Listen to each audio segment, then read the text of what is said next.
بسم اللہ الرحمن الرحیم السلام علیکم ورحمۃ اللہ وبرکاتہ۔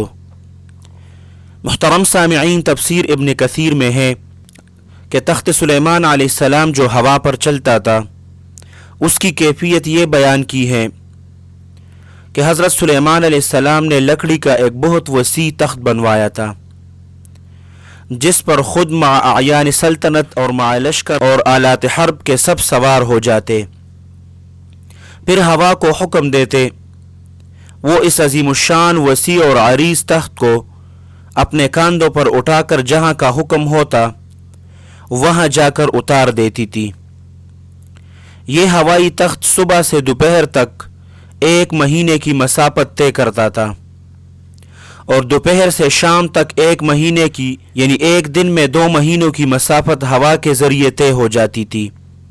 حضرت سعید بن جبیر رضی اللہ عنہ فرماتے ہیں کہ اس تخت سلیمانی پر 6 لاکھ کرسیاں رکھی جاتی تھی جس میں سلیمان علیہ السلام کے ساتھ اہل ایمان انسان سوار ہوتے تھے اور ان کے پیچھے اہل ایمان جن بیٹھتے تھے۔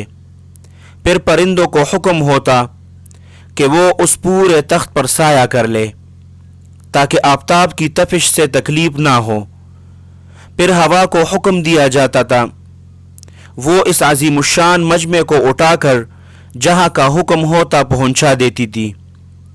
اور بعض روایات میں ہے کہ اس ہوائی سفر کے وقت پورے راستے میں حضرت سلیمان علیہ السلام سر جھکائے ہوئے اللہ سبحانہ و تعالی کے ذکر اور شکر میں مشغول رہتے تھے، دائیں بائیں کچھ نہ دیکھتے تھے اور اپنے عمل سے تواضع کا اظہار فرماتے تھے۔